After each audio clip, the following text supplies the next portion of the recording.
test is in 4 parts: Part 1, Part 2, Part 3, and Part 4. Now look at Part 1. Part 1. Ielts practice.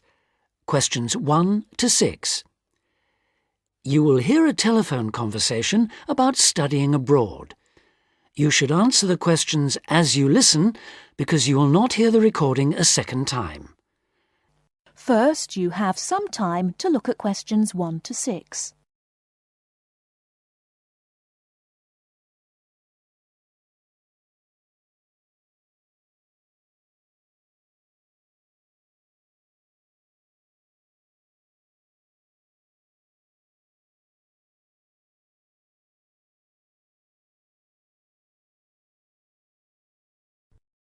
Listen carefully and answer questions 1 to 6.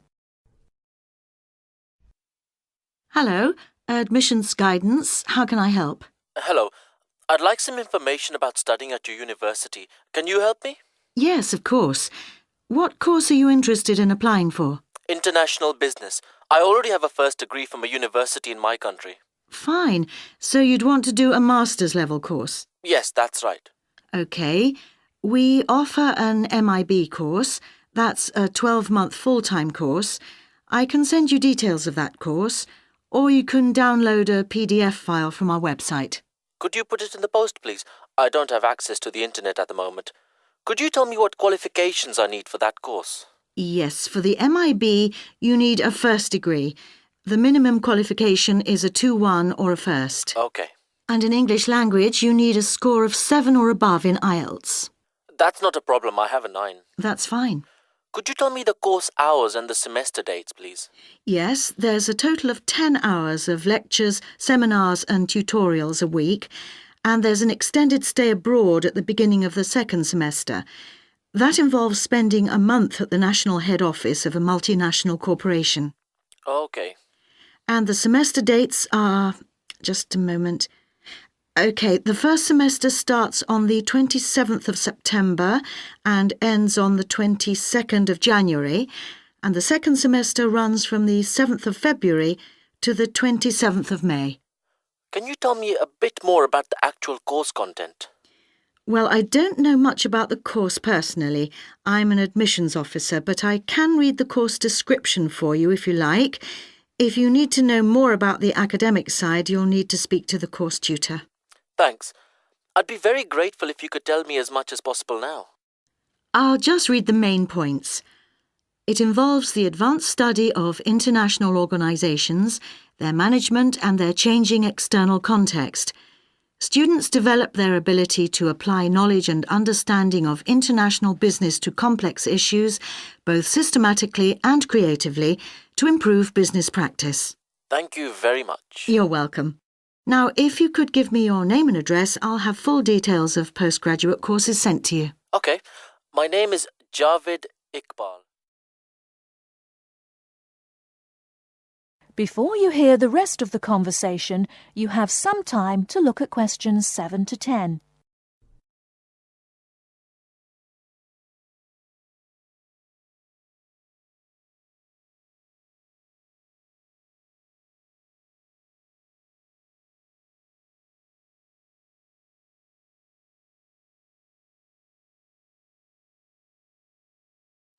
Now listen and answer questions 7 to 10. Okay. My name is Javed Iqbal. That's JAVED Iqbal.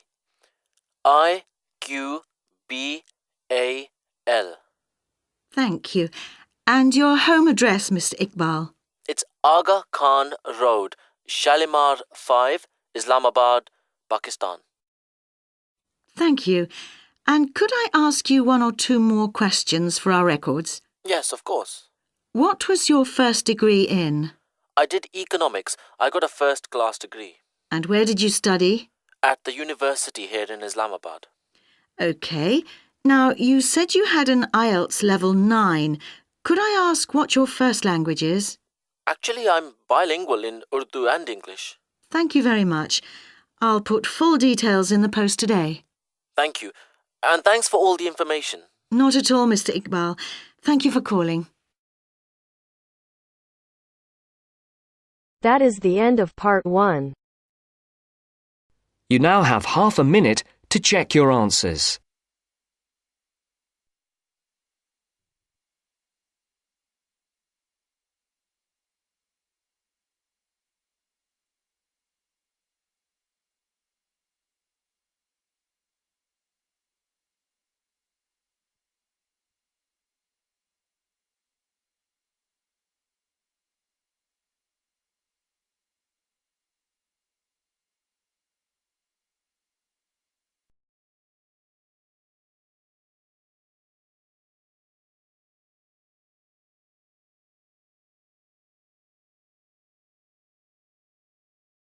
Turns to part 2. Part 2. First, you have some time to look at questions 11 to 15.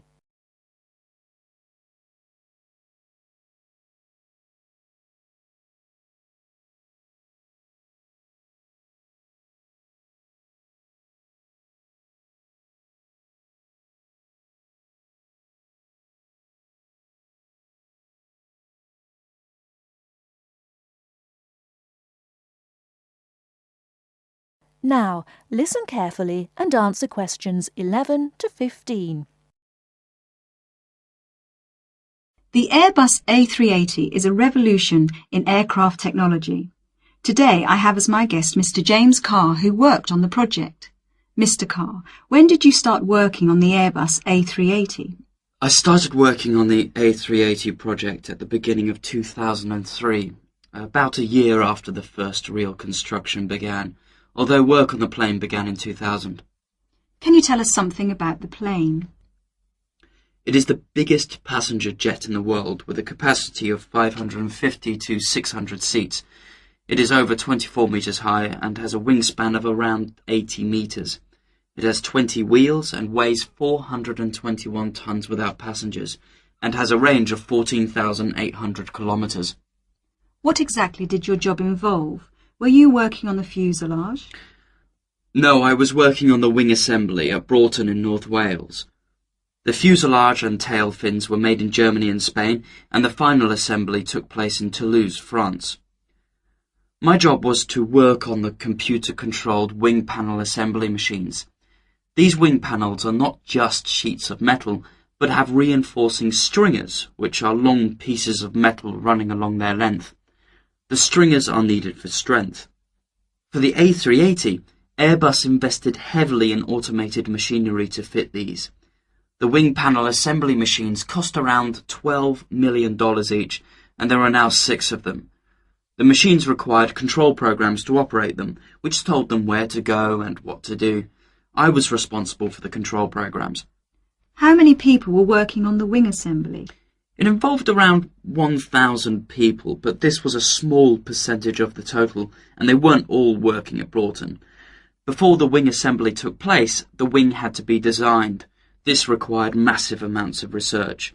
The wing must be strong enough, but the weight must be kept to a minimum for safe takeoff and landing. The takeoff speeds for large aircraft can exceed 330 kilometers per hour. What was the factory at West Broughton like? Very big. The part I worked in was as high as a 6 or 7-story building. On some days, there were clouds inside the main building. There were other buildings, offices and departments inside the main buildings. Workers used bicycles, trucks and vans to get around inside. The building is the size of 6.5 football pitches. How did you test the wing? The wings went through several tests to confirm design and stress predictions. For the new aircraft, we tested one set of wings to destruction to find the strength. In other words, we completely destroyed the wing. We used another set of wings for fatigue testing. Fatigue testing is where we move the wings up and down repeatedly over a long period to check that they perform well and that no cracks appear. There were also test aircraft that pilots flew to check flying performance, fuel economy, loading and safety. How did you feel when the first plane was finished? The A380 is the most significant commercial aerospace project in over 30 years, and so it was good to be involved with something so important. On the 27th of April 2005, we watched as the A380 test aircraft flew for the first time and there was a real sense of achievement. Did you have any problems during the construction? We didn't attempt a project of this size without expecting some problems.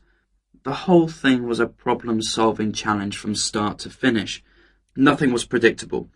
For example, while we were developing the programs, the robots nearly put holes in the wrong place and we had to start again. All these problems cost the company millions of dollars along the way. How much did the whole project cost? I would guess it cost around £8.4 billion or 12.6 billion euros. Thanks for talking to us, Mr. Carr. Not at all.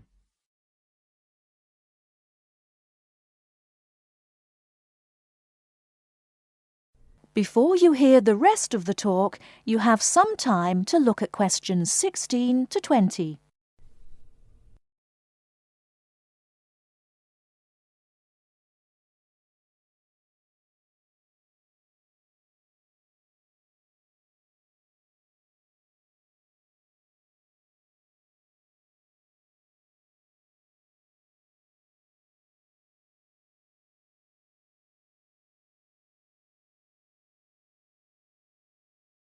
Now listen and answer questions 16 to 20. Welcome to Eurostar International Customer Relations. For English, please press 1. Thanks. Your call will now be placed in a queue and answered as soon as an agent becomes available.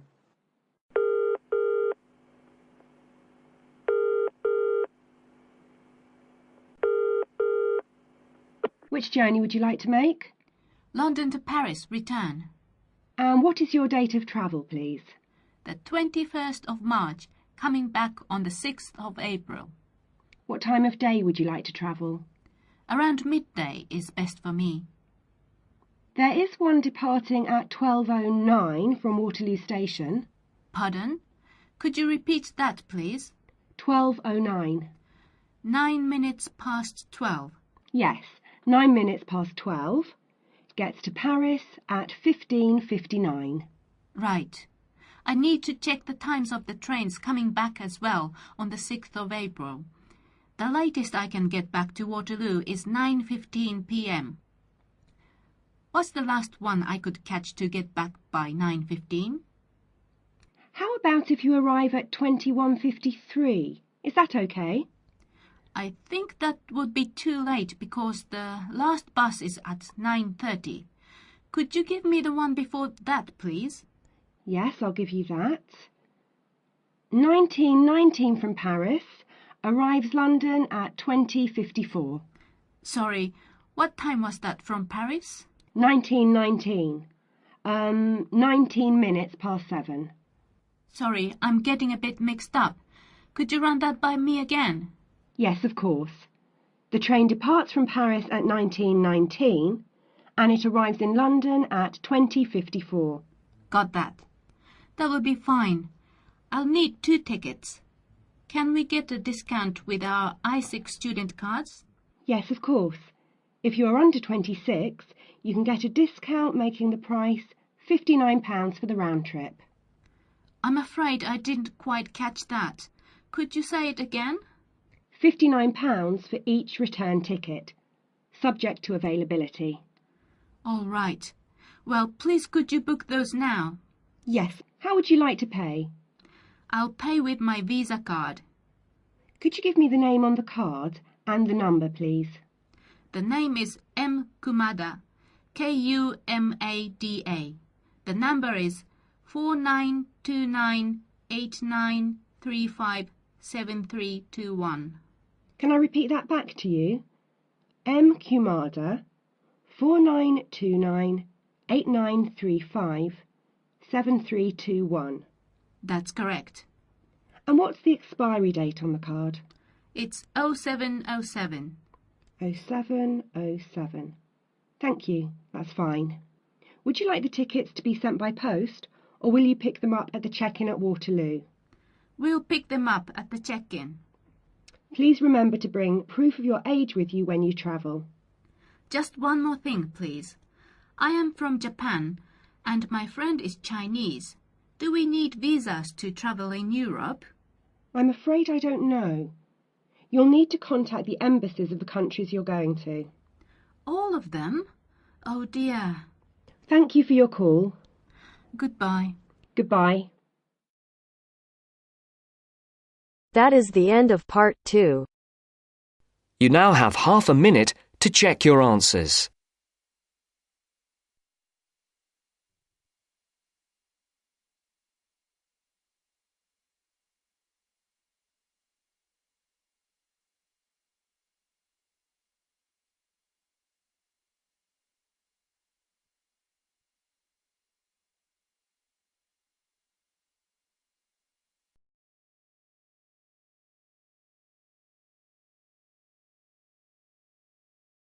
Now turns to part 3.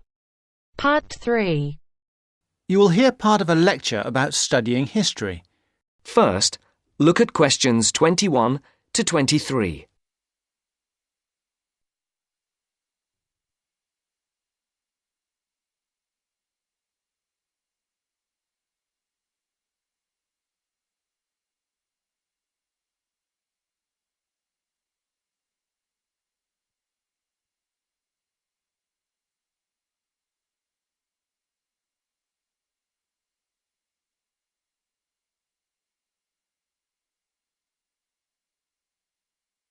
As you listen, answer the questions. Good morning, everybody. I'd like to begin this term's lectures with a discussion of the various sub-disciplines in history. Before I do that, though, can I refer you to the handout you picked up on the way in? It deals with two general topics. The first is, why study history? And the second is, what is history? Neither of these questions has an easy answer. In fact, people have been asking these questions for as long as history has been studied. However, as you are mostly new students to this subject, and we have some students of economics with us also, I feel you should have some background to these basic questions.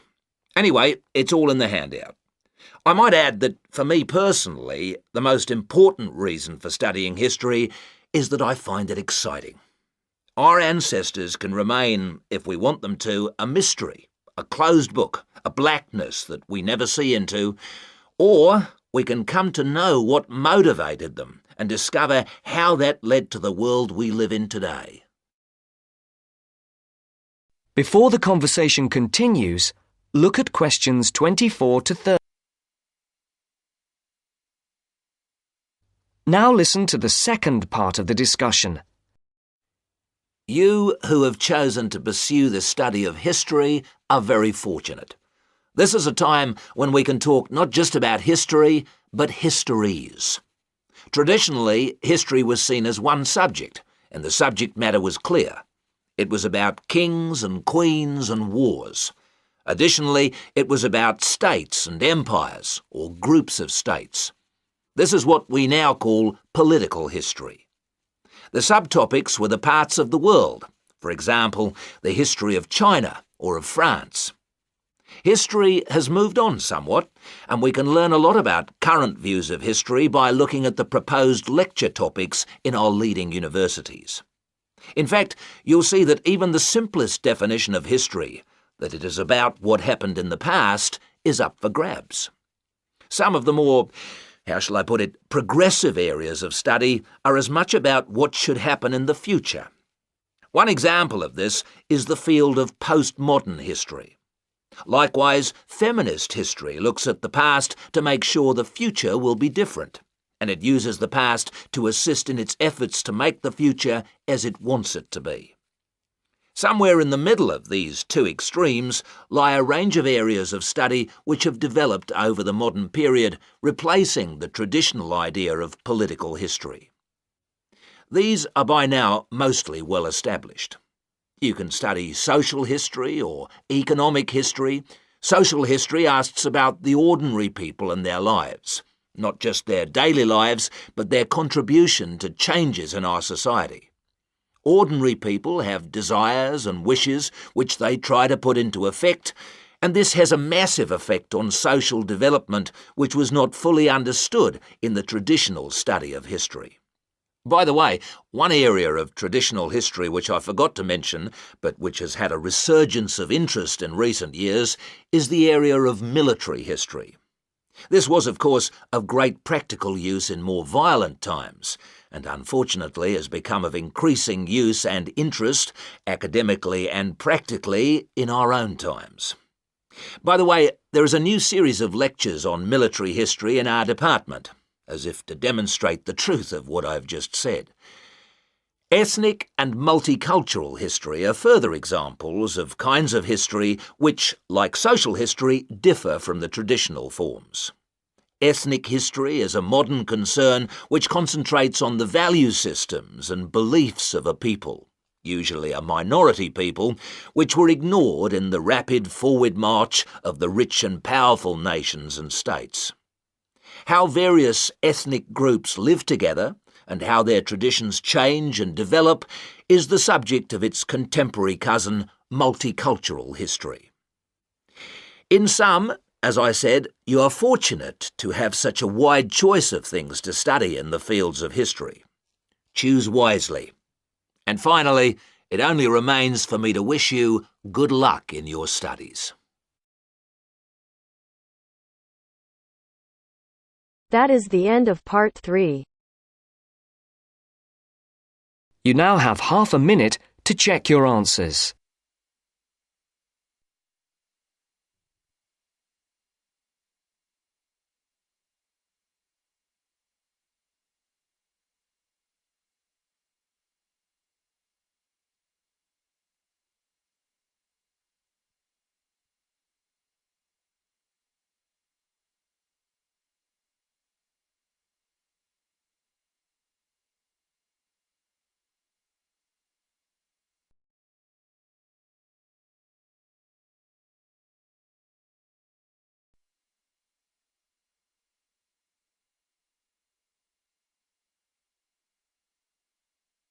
Now turns to part 4. Part 4. For my project, I chose to look at a subject which has interested me for a long time. Why is it that some people are much happier than others? More upbeat and optimistic? First, you have some time to look at questions 31 to 40.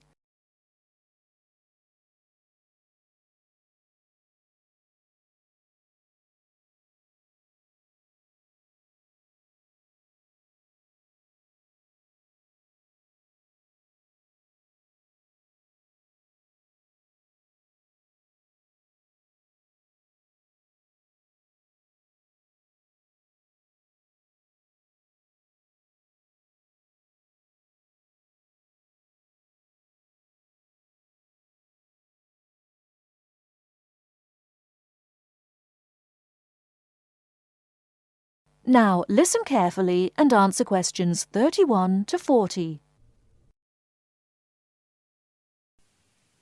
For my project, I chose to look at a subject which has interested me for a long time.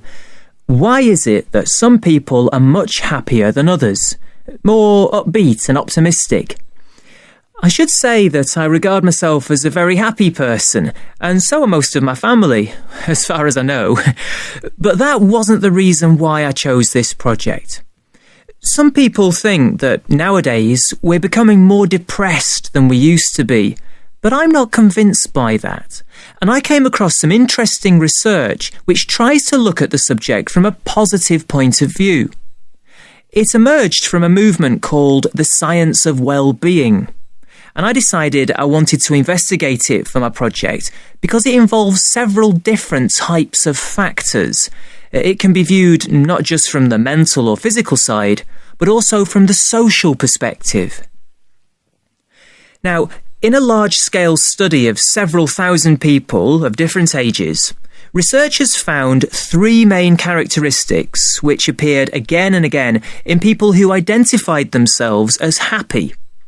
The most significant factor was that you don't have to be someone who does something brilliant, discovers penicillin or composes a symphony, for example.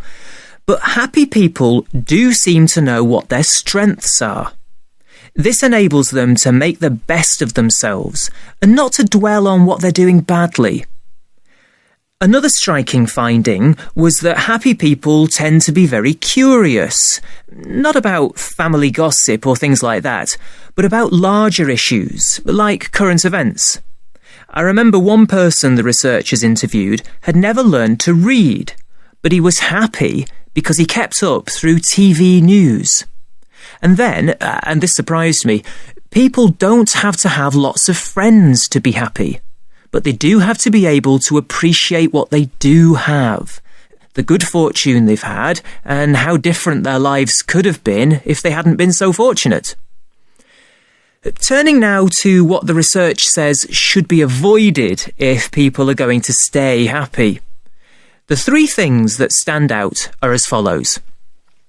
First of all, reflection time on your own is good, but not if people use that time regretting mistakes and blaming themselves for everything. Another point is that people shouldn't worry about getting angry sometimes.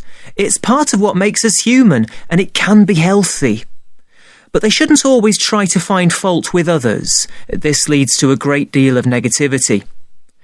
And the final thing which should be avoided if a person is going to be happy is always trying to compete. Of course, it can be fun to try to beat another person in a game, but not if this becomes your only aim. It's much better to enjoy taking part in the game rather than being obsessive about winning it.